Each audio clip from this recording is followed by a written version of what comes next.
नमस्कार। रणभूमि 2024 में आपका बहुत स्वागत है। मैं हूं आपके साथ ऋषभ राय। लोकतंत्र में 7वें चरण का चुनाव चल रहा है। सुबह से वोटिंग जारी है और साथ ही लोकसभा के 7वें चरण का यह मतदान है, जहां सुबह 7 बजे से मतदाता बाहर निकले हैं और अब चंद ही मिनटों का समय बाकी रह गया है। तकरीबन 1 घंटे का यह समय जब चुनाव के अंतिम घंटे से बताया जा रहा है और साथ ही इसके बाद जो भी मतदाता लाइन में लगे होंगे, कतारों में लगे होंगे, वही अपने मताधिकार का प्रयोग कर पाएंगे। तो लगातार आंकड़े भी बदल रहे हैं और मतदाता बड़ी संख्या में मतदान करने निकले हैं, लेकिन तमाम तरीके से जो लोगों ने, चाहे दिग्गज नेता हो, सभी ने वोट की अपील भी की थी। लेकिन गर्मी एक बड़ा कारण बताया जा रहा है, जिसके चलते दोपहर में मतदाताओं की संख्या में इजाफा कम देखा गया है। तो लोकसभा चुनाव का अंतिम चरण है, 7वें चरण के लिए मतदान जारी है और 1 घंटे बाद मतदान का वक्त खत्म हो जाएगा। 6 बजे बाद बूथ पर मौजूद लोग ही अपने मताधिकार का प्रयोग कर सकेंगे।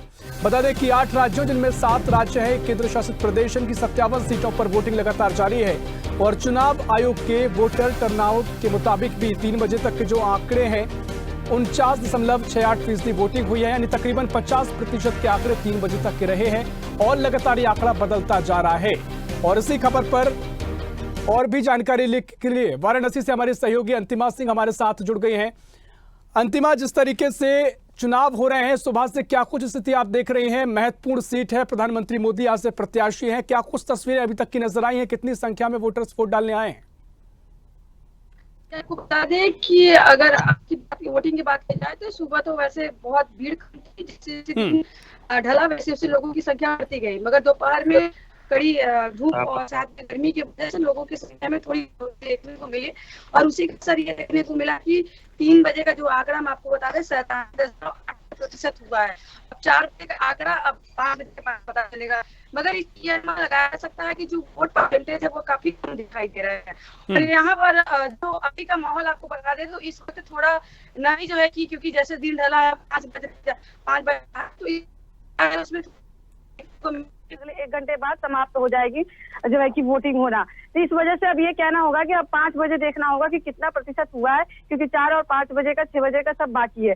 और यहाँ की अगर बात की जाए तो बनारस प्रधानमंत्री नरेंद्र मोदी का संसदीय क्षेत्र है, इस वजह से काफी हॉट सीट माना जा रहा है और अजय राय और प्रधानमंत्री नरेंद्र मोदी में एक तरीके से टक्कर देखने को मिल रहा है, क्योंकि जनता की अगर बात की जाए तो कम से कम 20 से 40% जनता जो है कि अजय राय को पसंद कर रही है, क्योंकि कुछ लोग का मानना है कि हर 5 साल में सरकार बदलनी चाहिए। अब यहाँ पर जो स्थिति देखने को मिल रही है, लोग जो है कि मतदान केंद्र पर पहुंच रहे हैं, बढ़ चढ़कर हिस्सा ले रहे हैं और गर्मी होने की वजह से काफी सारी समस्या हो रही है। कितनी लोगों की मृत्यु हो गई है, जिसको लेकर के लोग धूप पे बाहर नहीं निकलना चाहते हैं, मगर लोगों को जो जनता है उन्हें जागरूक करने के लिए क्या प्रशासन निश्चित तौर पर बिल्कुल अंतिमा देखिए, देखना महत्वपूर्ण यह भी होगा कि 6 बजे के बाद जो आंकड़े आएंगे वो क्या कुछ आंकड़े रहेंगे, क्या कुछ तस्वीर दिखाई देगी। फिलहाल बहुत शुक्रिया करना चाहूंगा अंतिमा, आपके तमाम जानकारी साझा करने के लिए। आगे आपसे अपडेट लेंगे। तो लगातार जो वोटिंग प्रतिशत बढ़ता जा रहा है और आंकड़े भी आगे परिवर्तित हो रहे हैं, बदलाव उनमें देखने को मिल रहा है और इसी खबर पर और भी जानकारी लेंगे। संगरूर से हमारे सहयोगी धर्मवीर सिंह हमारे साथ लाइव जुड़ गए हैं। धर्मवीर, क्या कुछ स्थिति संगरूर में दिखाई दे रही है? सुबह से क्या कुछ मतदाताओं का रुख देखने को मिला है? क्या गर्मी के इस मौसम में भी मतदाता आगे आकर वोट डालने में आए हैं? कितने परसेंटेज वोटिंग अभी तक हुई है और क्या कुछ तस्वीर अभी तक दिखाई दी है? बताना चाहता हूँ कि संगरूर डिस्ट्रिक्ट पंजाब के सीएम भगवंत मान की कॉन्स्टिट्यूंसी है। बहुत माहौल गरमाया हुआ है। जो वोटर हैं लगातार वोट डालने के लिए निकल रहे हैं, पर कहीं ना कहीं गर्मी का जो प्रकोप है वो देखा जा रहा है। पंजाब में जो 47 डिग्री टेम्परेचर है, जो आज का टेम्परेचर है, उसी हिसाब से जो वोट जहाँ की वोट पोल हुई है वो भी 46 डिग्री अभी तक जो वोट है जो पोल हुई है। अब बिल्कुल व्यवस्थाओं की बात की जाए, गर्मी के मौसम में जो गर्मी पड़ रही है, कई बार संभावना जताई गई कि अगर ज्यादा गर्मी पड़ती है तो जो मतदाता है वो कम घर से निकलेगा, वोटिंग परसेंटेज पर भी इसका असर दिखाई देगा। क्या वो स्थिति आपने वहां देखी है? क्या गर्मी के चलते मतदाता उस संख्या में नहीं निकला जितने में आना चाहिए था? बिल्कुल जी, जैसे 47 डिग्री का टेम्परेचर है, जितनी वोट पोल होनी चाहिए थी 60 से 70% वोट पोल होनी चाहिए थी, पर उतनी वोट जो है अभी तक पोल नहीं हुई। जो पोल का आंकड़ा है वो 46 डिग्री पॉइंट 8 का आंकड़ा अभी तक जो सरकार ने साझा किया है। अभी तक जो बिल्कुल गर्मी, लेकिन व्यवस्थाएं क्या कुछ की गई हैं गर्मी को लेकर? क्योंकि तमाम जगह पर हम देख रहे हैं धूप से बचने के लिए पानी की व्यवस्था भी है, छाई की व्यवस्था भी की गई है। कोई व्यवस्था क्या क्या कुछ देखने को मिली है?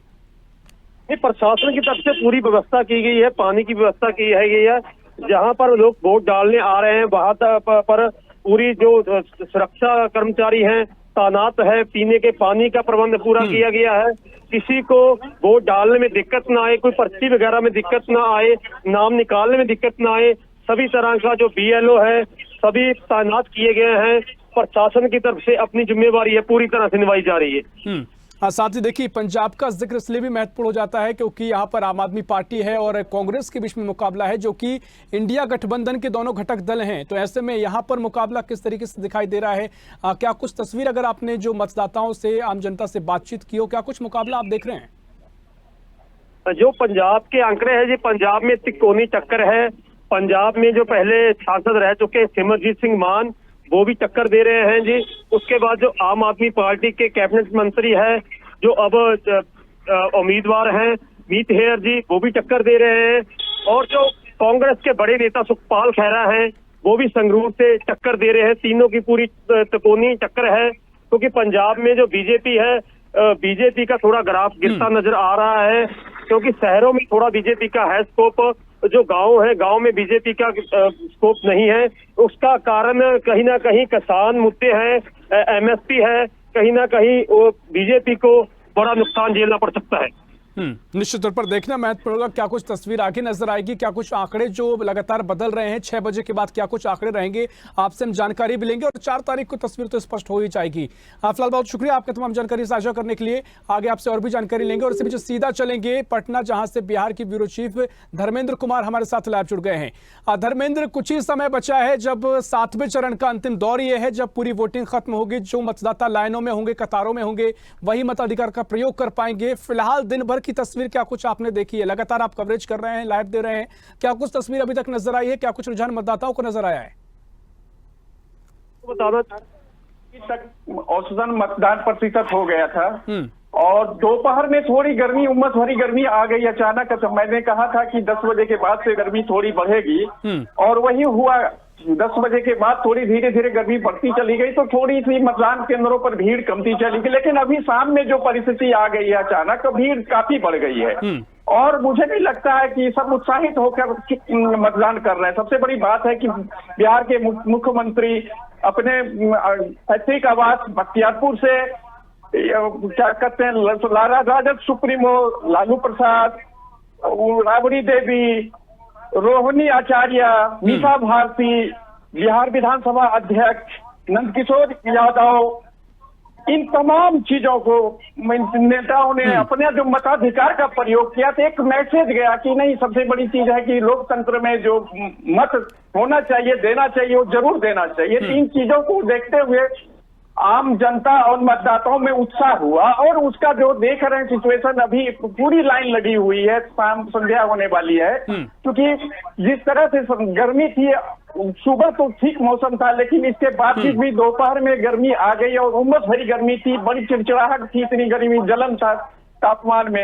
यही वजह से कि थोड़ी सी मतदान केंद्रों पर संख्या की मतदाताओं की संख्या नगद में रही, बावजूद भी अभी की जो परिस्थिति बनी हुई है वो काफी बेहतर है और उत्साहित होकर गर्मी को लेकर क्या कुछ व्यवस्था है? क्या गर्मी को लेकर पानी की व्यवस्था देखने को मिली है, छाया की व्यवस्था की गई है? जी जी जी, बिल्कुल सही आपने कही बात की। चाय की व्यवस्था तो नहीं है, लेकिन हर मतदान केंद्र पर पेयजल और चिकित्सा, ये दोनों चीज उपलब्ध कराई गई है। क्योंकि गर्मी बिहार में लगे लगातार 3 दिनों से भीषण गर्मी चल रही है और यहाँ के लोग उस भीषिका से झेल रहे हैं, तो निश्चित रूप से एक लोकतंत्र का महान पर्व है। यही कारण है कि लोग धूप में भी अपना मताधिकार करने के लिए लोग निकल पड़े। लेकिन जिस परिस्थिति में ये तापमान बढ़ा है, अगर दूसरा कोई पर्व रहता तो निसंदेह लोग नहीं निकलते, लेकिन ये मतदान था। और सबसे बड़ी बात है कि लोगों को जागरूक भी किया गया है कि अपने घर से पहले जलपान नहीं, बल्कि मतदान, उसके बाद जलपान, इन बातों को जैसे लोगों को बताया गया है कि अपना मताधिकार का हर हाल में प्रयोग करें। चूंकि एक मत है, आपका मत जो है एक अच्छे स्वस्थ लोकतंत्र का निर्माण करेगा। यही कारण है कि परसेंटेज तो गर्मी के कारण थोड़ी सी धीमी है, लेकिन अब देखना है कि संध्या का क्या स्थिति है। शाम के समय में निश्चित रूप से एक अच्छा कवरेज देगा, नो डाउट, इसमें कहने की कहीं कोई गुंजाइश नहीं है। बावजूद भी अभी भी लाइन में लोग जो सांझ संध्या के समय में बहुत से लोग भीड़ उमड़ी है और लंबी लंबी कतार होके अपने लाइन में मतदान करने की कोशिश की जा रही है। लेकिन वहां पीठासीन पदाधिकारी ने कहा कि जितने जो भी निर्धारित समय है वो निर्धारित समय में लाइन जो भी लगे रहेंगे उनको मताधिकार का प्रयोग किया जाएगा। इसमें कहीं संकोच करने की कोई जरूरत नहीं और कोई धक्का मुक्की करने की जरूरत नहीं, क्योंकि लोग चाह रहे हैं कि जल्दी से जल्दी मतदान करके वापिस घर हो जाए, क्योंकि फिर गर्मी का है और हल्का सा बादल भी है। तो इन तमाम परिस्थितियों को लेकर जो है मतदाता भी संशय में है कि जल्दी से जल्दी मतदान करके घर वापिस जाए। ताकि सुरक्षा व्यवस्था की चाक चौबंद है। कहीं कहीं से मतदान स्थानीय मुद्दों पर लेकर जो है वोट का बहिष्कार हुआ, लेकिन स्थानीय प्रशासन पदाधिकारी उन्हें समझा बुझाकर मामले को सॉर्ट आउट करने के बाद कहा कि ठीक है, जो समस्या है आपकी समस्या को हम लोग लेते हैं और उसको 1 सप्ताह के भीतर निदान करूंगा। सही ये इस तरह की कई मतदान केंद्रों पर देखने को मिला। कहीं नोकझोंक भी हुई है, कहीं ईवीएम मशीन भी खराब हुई है। इस तरीके से अभी तक के जो चरण रहे 6 चरणों में 32 सीटों पर मतदान हुआ। इन 8 सीटों का जिक्र करें तो मीसा भारती जैसे बड़े नाम भी मैदान में है। कितना कुछ मुकाबला इस बार इन 8 सीटों पर देखा गया है, अगर तस्वीर सियासी रूप से जिक्र किया जाए तो? दोनों पक्ष विपक्ष दोनों अपना पूरी ताकत लगा दी है, तो इसमें निसंदेह नहीं है। सब जीत का दावा करते हैं, सवाल ही नहीं होता है, क्योंकि इंडिया गठबंधन जब एक हुआ है तो वोटों का बार मैं यही बात का दोहरा रहा हूं, तो वोटों का बिखराव रुका है। और जिस कारण से जो पहले मार्जिन हुआ करता था एनडीए को जीत की मार्जिन 1 लाख 1.5 लाख 2.5 लाख, वो मार्जिन शॉर्ट हो जाएगा, निसंदेह शॉर्ट हो जाएगा। क्योंकि कांग्रेस का वोट बट जाता था, इधर राजद का वोट बन जाता था। लेकिन अब क्या है कि इंडिया अलायंस होने के बाद सारी की सारी जो बिखराव था वो एकजुट हो गया। तो निसंदेह जो जीत का फासला, किसी का जीत का फासला होगा तो शॉर्ट होगा, न कि लंबा होगा। 135 134 8 संसदीय क्षेत्र में प्रत्याशी है, जिसका भाग्य का फैसला कुछ दिनों में कुछ समय में ईवीएम मशीन में कैद हो जाएगी। सुरक्षा की व्यवस्था तो चाक चौबंद है, इसमें नहीं कह चुकी। जिस प्रकार से सारण वाली घटना हुई है, सारण वाली घटना से बिहार प्रशासन नहीं बल्कि निर्वाचन आयोग भी एक्टिव है इस मुद्दे पर। कहीं भी किसी प्रकार का कोई जोखिम उठाना नहीं चाहता है ताकि कोई तरह की वारदात हो जाए। वहां के स्थानीय पदाधिकारी भी ये सोच रहा है, क्योंकि चुनाव का मामला है और वो चुनाव में किसी पदाधिकारी को किसी तरह का आरोप लगता है तो वो दागी काला जाता है। और जब वो चुनाव आएंगे तब उन्हें उस चुनाव से वंचित होना पड़ेगा। तो ये सबसे बड़ी सवाल है कि किसी की सत्ता आती है जाती है, लेकिन पदाधिकारी को एक बार अगर चुनाव आयोग की दाग लग गई तो कोई भी चुनाव में उसको हटना पड़ता है और हटेगा। तो ये इस चीजों से भी पदाधिकारी, पुलिस पदाधिकारी हो या प्रशासनिक पदाधिकारी हो, बचना चाहता है। क्योंकि मैं अपने आप पर एक दाग लेना नहीं चाहूंगा ताकि जब चुनाव आ जाए तो फिर उस पद से हटना पड़े। जी चलिए ठीक है धर्मेंद्र, तमाम जानकारी आपने दिया। आगे हम आपसे और भी जानकारी लेंगे। तो आपको स्वदेश न्यूज की टीवी स्क्रीन पर दिखा रहे हैं 3 अन्य लोकसभा क्षेत्रों से, अन्य राज्यों की लोकसभा क्षेत्र जहां से हमारे सहयोगी जुड़े हुए हैं। सोनभद्र से हमारे सहयोगी प्रवीण पटेल हमारे साथ जुड़े हुए हैं, तो संगरूर से धर्मवीर सिंह हमारे साथ जुड़े हुए हैं। प्रवीण, मैं आपके पास आ रहा हूं। जिस तरीके से सोनभद्र में सुबह से वोटिंग हो रही है, क्या कुछ तस्वीरें निकलकर सामने आई हैं? क्या कुछ स्थिति आप देख रहे हैं? क्या महिलाओं ने वोटिंग आके कितने संख्या में की है? क्या वोटिंग परसेंटेज कितना पड़ा है? और पिछले लोकसभा चुनाव की तुलना में बात करें तो अभी तक क्या तस्वीर नजर आई है? सोनभद्र में जो है कि वोट की प्रतिशत अगर बता दें 3 बजे तक की, तो लगभग 47 से 48% वोट मतदान हुआ है। लेकिन सबसे जो बड़ी बात आती है कि जनपद सोनभद्र में जो नक्सल प्रभावित क्षेत्र माने जाते हैं, तो नक्सल प्रभावित क्षेत्र माने जाने के कारण दुद्दी विधानसभा और रावर्ट्सगंज विधानसभा में जो वोट प्रतिशत वोट की अगर बात कर ली जाए तो वहां पर 4 बजे तक ही मतदान किया गया है और 4 बजे के बाद पोलिंग बूथ अपनी उसको लेकर के वोटिंग को लेकर के रवाना हो चुकी है। ऐसे में ये भी देखा जा रहा है कि जो सोनभद्र जिला है वहां पर दुरूद क्षेत्र जहां पे है, वहां पे जो असुविधाएं हैं, जिस प्रकार से ओबरा की बात कर ली जाए तो ओबरा में जहां पर कुछ इस तरह के ग्रामीण थे जहां पर वोट को बहिष्कार उन्होंने कर दिया, जिसका मुख्य कारण बताया गया कि वहां पर नेटवर्क की कई मतलब ये कहा जा सकता है कि आजादी के बाद आज तक नेटवर्क की सुविधा नहीं थी, जिसके बाद वहां पर लोगों ने वोट का बहिष्कार कर दिया और जिसके करीबन 12 से 2 बजे तक ये बहिष्कार का मामला चलते रहा, जिसके बाद सोनभद्र डीएम द्वारा किसी प्रकार से उन्हें समझा बुझा करके वोट को मनाया गया। दिलाने के लिए। और ऐसे में एक जगह और भी था कि जहां पर यह देखा गया कि वहां पर रेलवे क्रॉसिंग मतलब आवागमन की असुविधा को लेकर के लोगों ने वहां भी अपनी नाराजगी व्यक्त की और वहां पर भी वोट का बहिष्कार किया था। इसके अलावा जो सबसे बड़ी बात आती है कि वोट के प्रतिशत में इस बार जो काफी अभी जिस तरीके से ये देखा जा सकता है कि ओवरऑल जो वोट के प्रतिशत की अगर बात की जाए तो 50 से 55% जनपद सोनभद्र में वोट पड़ते हैं। लेकिन इस बार जो ज्यादातर वोट न पड़ने की जो बात आ रही है वो कहीं ना कहीं बीएलओ की लापरवाही सामने आई है। और ये देखा गया है कि बीएलओ की लापरवाही के कारण किसी का वोटर लिस्ट में नाम नहीं है, तो वो जहां पे बूथ पे पहुंचा तो वहां पर वोटर लिस्ट में नाम न होने के कारण वो मायूसी के साथ वापस चला गया। और ऐसे में एक जो सबसे बड़ी बात आती है सामने कि जो सोनभद्र जिला है यहाँ पर अभी ये देखा गया था कि यहाँ पर जो है कि गर्मी का सबसे ज्यादा तापमान था और ऐसे में ये गर्मी का जो ग्राफ था जो प्रतिशत था तो वो 40 से 45 डिग्री सेल्सियस था। और ऐसे में लोग घरों से बाहर दोपहर के समय में निकलना बेहद मुश्किल था उनके लिए और वो निकले भी नहीं। बिल्कुल प्रवीण, देखिए आपने गर्मी का जिक्र किया, हमने कल एक महत्वपूर्ण खबर देखी, मिर्जापुर में 13 जवान जो कि चुनाव ड्यूटी में लगाए गए थे उनकी गर्मी से मौत हो जाती है। तो ऐसे में काफी खबर ये तेजी से फैली और मतदाताओं में भी कम से कम संशय की स्थिति बनी कि जब जवान जो कि धूप में गर्मी की स्थिति में सुरक्षित नहीं है, इतनी तरीके से गर्मी का प्रकोप देखने को मिल रहा है, उनकी मौत तक हो गई है, तो गर्मी का कितना असर सोनभद्र में आपने देखा है? क्योंकि निश्चित तौर पर यहाँ पर टेम्परेचर काफी हाई होता है। क्या लोगों में ये वजह रही कि वोट इसके कम सकते हैं? बिल्कुल, ये कहा जा सकता है कि वो एक तरफ जिस तरीके से वोटर लिस्ट में नाम न होना और दूसरी चीज ये प्रचंड गर्मी होना, ये दोनों कारण इस बार मतदान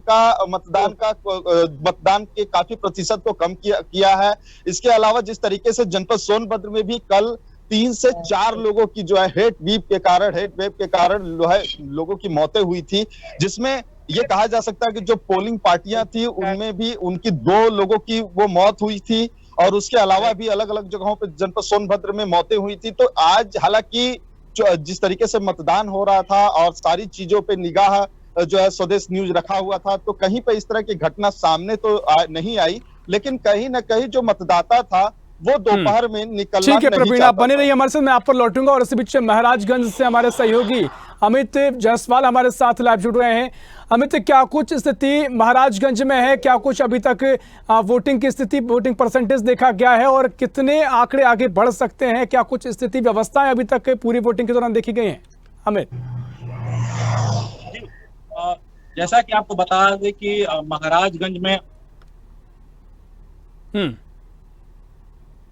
7 बजे से ही महिला के मतदान के लिए अपने घर से बाहर निकल रहे हैं और बड़ी तादाद में निकलकर अपने मताधिकार का प्रयोग कर रहे हैं। वोट परसेंटेज की बात करें तो अभी 3 बजे तक लगभग 51% वोट पूरे जिले में अभी तक पड़ चुके हैं। बिल्कुल अमृत, कौन से पोलिंग बूथ पर आप मौजूद हैं और यहाँ पर क्या कुछ तस्वीर नजर आई है कि महिलाओं, युवाओं और बुजुर्गों ने बड़ी संख्या में वोटिंग किया है? दिन भर से क्या कुछ तस्वीर यहाँ दिखाई दी?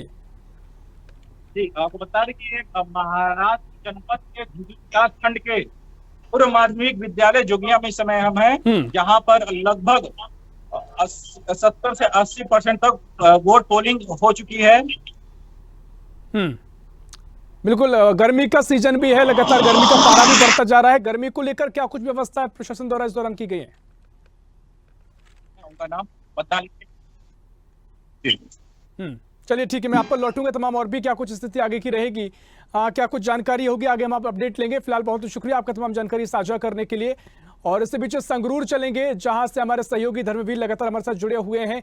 धर्मवीर, चूंकि जिक्र कर रहे थे प्रवीण वहां पर क्या कुछ, क्योंकि सोनभद्र में भी काफी गर्मी है और गर्मी का जिक्र आपने भी पंजाब में किया, तो व्यवस्थाओं का जिक्र भी जरूर होगा, क्योंकि कई जगह से खबरें आ रही हैं कि जो चुनाव में ड्यूटी में तैनात जवान हैं या फिर तमाम और भी कर्मचारी हैं बीमार पड़ रहे हैं। कई जगह मौत की खबर सामने आई है। क्या मतदाताओं को आश्वस्त किया गया है कि गर्मी से किसी तरह की परेशानी नहीं होगी और दिन भर के व्यवस्थाओं पर ध्यान भी दिया गया है? जिला प्रशासन की तरफ से पूरे प्रबंध किए गए हैं। गर्मी को लेकर बस आपको नई दे रहे हैं कि पंजाब में बारिश का मौसम शुरू हो गया है, अभी बारिश स्टार्ट हो गई है। इतनी गर्मी के बावजूद आप देख रहे हैं सामने बारिश स्टार्ट हो गई है। पंजाब में जो बारिश से मौसम ने करवाहट ली है, अभी पंजाब में बारिश स्टार्ट हो गई है और आप देख सकते हैं, मैं दिखाऊंगा भी जो लोग हैं घरों से बाहर निकल के वोट डालने के लिए पोलिंग बूथ पर आ रहे हैं, लगातार पोलिंग बूथ पर अभी लोग घरों से निकल रहे हैं, क्योंकि मौसम जो बदला है, बारिश होने लगेगी है पंजाब में बारिश का माहौल है, हो चुका है। इतनी गर्मी के बावजूद मैं दिखाऊंगा भी पब्लिक का जो अभी इकट्ठा है वो बाहर आया है घरों से। आप देख सकते हैं कि कितनी बड़ी तादाद में पब्लिक बाहर निकली है, क्योंकि जो दोपहर का तापमान था वो 46-47 डिग्री तापमान था। अभी पंजाब में लगातार जो मौसम ने करवाहट ली है, मौसम में बदलवाही के बाद एक बड़ा मतलब कि राहत का समय जो आया है। अभी देख रहे हैं बारिश का समय हो चुका है, बारिश होगी। जी, निश्चित तौर पर देखिए तस्वीरें आपने साझा की हैं, वाकई में मौसम बदला है और मतदाताओं के लिए तो अनुकूल मौसम है और इससे यही वजह है कि मतदाता निश्चित तौर पर मुझे लगता है कि निकलेंगे भी, क्योंकि गर्मी से राहत जरूर मिली होगी और आगे मिलेगी। कल बहुत बहुत शुक्रिया आपका तमाम जानकारी साझा करने के लिए धर्मवीर, तमाम सहयोगी हमारे साथ जुड़े सभी का बहुत शुक्रिया। तो लगातार जो वोटिंग प्रतिशत है बढ़ता जा रहा है, सुबह 7 बजे से वोटिंग हो रही है। अब चंद मिनटों का समय रह गया है जब मतदान का जो आखिरी चरण है और आखिरी चरण का भी जो अंतिम दौर है वो खत्म होने जा रहा है। उसके बाद जो मतदाता लाइन में होंगे, कतारों में होंगे, वही अपने मताधिकार का प्रयोग कर पाएंगे। तो फिलहाल के लिए इस खास पेशकश में इतना ही। देश प्रदेश की और भी खबरों के लिए देखते रहिए स्वदेश न्यूज, सबसे पहले देश।